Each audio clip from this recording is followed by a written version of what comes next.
पंतप्रधान नरेंद्र मोदी यांनी आज लोकसभेत राष्ट्रपतींच्या अभिभाषणावरील आभारदर्शक प्रस्तावावरील चर्चेला उत्तर दिलं। यावेळी त्यांनी गेल्या 10 वर्षात रालोआ सरकारने केलेल्या प्रगतीचा आलेख मांडतानाच विरोधकांवरही टीकेची झोड उठवली। जनतेचा पैसा जनतेसाठीच खर्च करून बचतही आणि विकासही हे रालोआ सरकारचं मॉडेल असल्याचं पंतप्रधान नरेंद्र मोदी यांनी लोकसभेत सांगितलं। देश गेली 10 वर्ष घोटाळेमुक्त असून जनतेचे पैसे चुकीच्या हातात जाण्यापासून आम्ही रोखला आहे। हा पैसा देश उभारणीसाठी वापरत असल्याचं पंतप्रधान म्हणाले। घोटाले न होने से भी देश के लाखों करोड़ रुपए बचे हैं जो जनता जनार्दन की सेवा में लगे हैं। आदरणीय सभापति जी, हमने ये जो अलग अलग कदम उठाए उससे लाखों करोड़ रुपए की बचत हुई, लेकिन उन पैसों का उपयोग हमने शीश महल बनाने के लिए नहीं किया। इसका उपयोग हमने देश बनाने के लिए किया। संविधान एक प्रेरणा आहे असं सांगत संविधान बळकट करण्यासाठी संविधानाची भावना जगावी लागते, मात्र खिशात संविधानाची प्रत घेऊन फिरणाऱ्यांना आणि शहरी नक्षलवाद्यांची भाषा बोलणाऱ्यांना हे समजणार नाही, अशी टीका त्यांनी विरोधकांवर केली।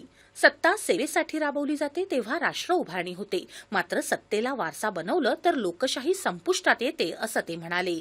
हम संविधान की भावना को लेकर के चलते हैं, हम जहर की राजनीति नहीं करते, हम देश की एकता को सर्वोपरि रखते हैं। ये देश का दुर्भाग्य है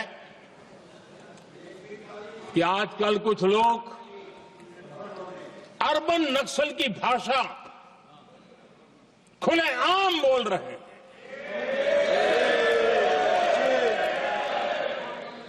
और अर्बन नक्सल जिन बातों को बोलते हैं, इंडियन स्टेट के सामने मोर्चा लेना,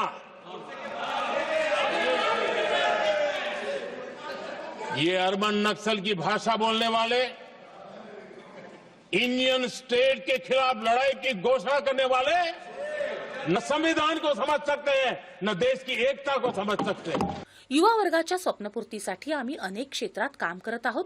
काही पक्षांनी खोटी आश्वासनं देऊन युवा वर्गाला धोका दिला असं सांगत आम्ही जे बोलतो ते करून दाखवतो आणि म्हणूनच हरियाणा आणि महाराष्ट्रातल्या जनतेनं आम्हाला ऐतिहासिक जनादेश दिला, याकडे त्यांनी लक्ष वेधलं।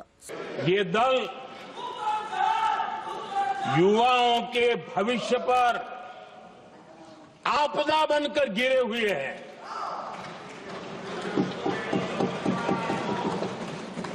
आदरणीय अध्यक्ष जी, हम कैसे काम करते हैं ये हरियाणा में अभी अभी देश ने देखा है। हम जो कहते हैं उसी का परिणाम है। हरियाणा में तीसरी बार भव्य विजय, महाराष्ट्र में भी ऐतिहासिक परिणाम, जनता जनार्दन के आशीर्वाद। महाराष्ट्र के इतिहास में सत्ता पक्ष के पास इतनी सीटें पहली बार, ये जनता जनार्दन के आशीर्वाद से हम करके आए हैं। विकसित भारताच्या दिशेनं वाटचाल करत असताना देशाला तुष्टीकरणाचं नाही तर संतुष्टीकरणाचं राजकारण हवं आहे असं ते म्हणाले। विकसित भारताच्या प्रवासात वंचित वर्गाच्या कल्याणासाठी सरकार विविध योजना राबवत आहे असं पंतप्रधानांनी सांगितलं। अनुसूचित जाती जमाती आणि ओबीसी प्रवर्गातील नागरिकांसाठी आमच्या सरकारनं संधींची नवीन दारं खुली केली आहेत असं ते म्हणाले। जाति की बातें करना कुछ लोगों के लिए फैशन बन गई है। पिछले 30 साल से सदन में आने वाले ओबीसी समाज के सांसद दलों के भेदभाव से ऊपर उठ करके एक होकर के 30-35 साल से मांग कर रहे थे कि ओबीसी कमीशन को संवैधानिक दर्जा दिया जाए। जिन लोगों का आज जातिवाद में मलाई दिखती है, उनको उस समय ओबीसी समाज की याद नहीं आई। ये हम हैं जिन्होंने ओबीसी समाज को संवैधानिक दर्जा दिया। हर सेक्टर में एससी, एसटी, ओबीसी को ज्यादा से ज्यादा अवसर मिले, उस दिशा में हमने बहुत मजबूती के साथ काम किया है। राजकीय विचारधारा आणि राजकीय कार्यक्रमांसमोर काहीच मोठं नाही असं सांगत भारत 2047 पर्यंत विकसित होणारच असं ते म्हणाले। आपल्याला अनेक मोठी उद्दिष्ट पूर्ण करायची आहेत आणि ती आपण पूर्ण करून दाखवूच असा विश्वास पंतप्रधानांनी व्यक्त केला। अंतराळ क्षेत्र, संरक्षण क्षेत्र तसंच अणुऊर्जा क्षेत्र आमच्या सरकारनं खुलं केलं, याचे देशाला सकारात्मक परिणाम पाहायला मिळतील असं ते म्हणाले। कृत्रिम बुद्धिमत्ता, 3D प्रिंटिंग, गेमिंग यांसारख्या आभासी जगातही भारताची ताकद वाढवण्यासाठी मोठे प्रयत्न केले जात आहेत असं पंतप्रधान म्हणाले। भारतासाठी आर्टिफिशियल इंटेलिजन्स आणि एस्पिरेशनल इंडिया दोन्ही महत्वाचे आहेत असं पंतप्रधानांनी अधोरेखित केलं। स्वातंत्र्यानंतर 70 वर्षात तत्कालीन सरकारांनी केवळ खोटे नारे दिले, मात्र आमच्या सरकारनं समस्या ओळखून त्या समस्या सोडवल्या आणि 25 कोटी लोकांना गरिबीतून बाहेर काढलं असं त्यांनी सांगितलं। ज्यांची जमिनीशी नाळ जोडलेली असते त्यांनाच त्या समस्या समजू शकतात आणि समर्पित भावनेनं या समस्यांचं निवारण होतं असं सांगत विरोधकांनी वर्षानुवर्ष समस्या तशाच ठेवल्या अशी टीका त्यांनी केली। गरिबांची आणि मध्यमवर्गीयांची दुःख समजून घेण्याची भावनाच विरोधकांमध्ये नाही असं ते म्हणाले। गेल्या 10 वर्षात प्राप्तिकर कमी करून रालोआ सरकारनं मध्यमवर्गाला दिलासा दिला आहे।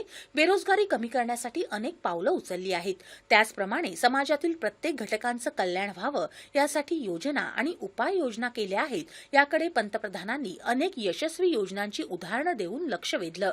राष्ट्रपतींचं अभिभाषण विकसित भारताच्या संकल्पाला बळकटी देणारं, नवा विश्वास निर्माण करणारं आणि जनसामान्यांना प्रेरित करणारं होतं। ज्यांना केवळ फोटो सेशन करायचं असतं त्यांना राष्ट्रपतींचं अभिभाषण कंटाळवाणंच वाटणार असा टोला त्यांनी विरोधकांना लगावला। जेव्हा देश अनेक आव्हानांचा सामना करत होता तेव्हा परराष्ट्र धोरणाच्या नावाखाली काय घडत होतं हे JFK फॉरगॉटन क्रायसिस या पुस्तकातून जाणून घ्यावं।